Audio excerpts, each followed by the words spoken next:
তুকাতিহ, আল্লাহকে ভয় এবং ভালোবাসো হাক্কা তুকাতিহ, যেভাবে আল্লাহকে ভয় এবং ভালোবাসা উচিত।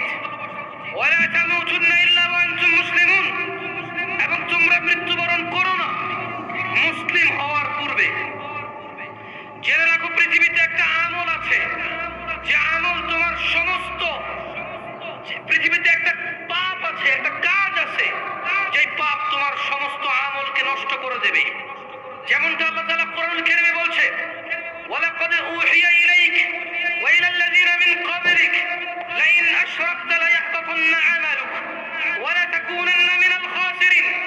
আর আপনার প্রতি ও আপনার পূর্ববর্তী যত নবী রাসূল এসেছে সবার প্রতি অবশ্যই ওহী করা হয়েছে, যদি আপনি শিরক করেন ও মুহাম্মদ সাল্লাল্লাহু আলাইহি সাল্লাম, আল্লাহ বলছে ও মুহাম্মদ ইবনে আব্দুল্লাহ আলাইহিস সালাম, যদি আপনি নিজেও শিরক করেন লায়াহবাতান্না আমালুক, তাহলে আল্লাহ বলছেন যে আমি আপনারও সমস্ত আমলকে নিষ্ফল করে দেব।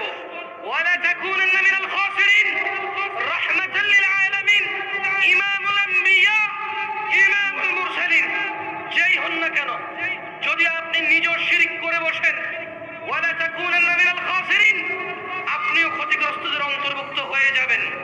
এই বলে তিনি সুবহানাহু ওয়া তাআলা আমাদেরকে সতর্ক করেছেন।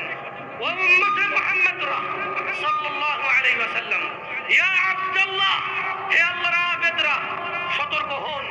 আল্লাহর নবী সাল্লাল্লাহু আলাইহি সাল্লামের আমল বাতিল করে দেবেন যদি তিনি শিরক করেন।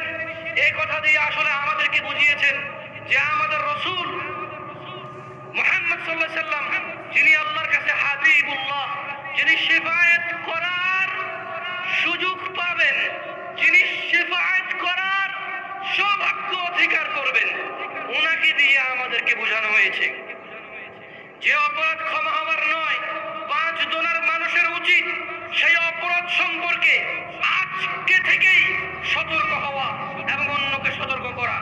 ইন্নাল্লাহ, নিশ্চয় আল্লাহ, লা ইয়াগফির, ক্ষমা করবেন না, আইয়ুশরাকা বিহি, যে আল্লাহর সাথে শিরক করে, ওয়া ইয়াগফির, আর ক্ষমা করে দেবেন, মা দুনা যালিকা লিমান ইয়াশা, যা খুশি তা আল্লাহ তাআলা, নিশ্চয় আল্লাহ ক্ষমা করবেন না শিরককে, এই ছাড়া ক্ষমা করে দেবেন মা দুনা যালিকা লিমান ইয়াশা, আল্লাহর যা ইচ্ছা তা তিনি ক্ষমা করবেন, যাকে ইচ্ছা তাকে ক্ষমা করবেন। ওয়া মান ইউশরিক বিল্লাহ, ও 5 জনের মানুষ যে আল্লাহর সাথে শিরক করবে, ফাকাদ ইফতারা ইসমান আযীমা, নিশ্চয় সে পাপ রটনা করলো,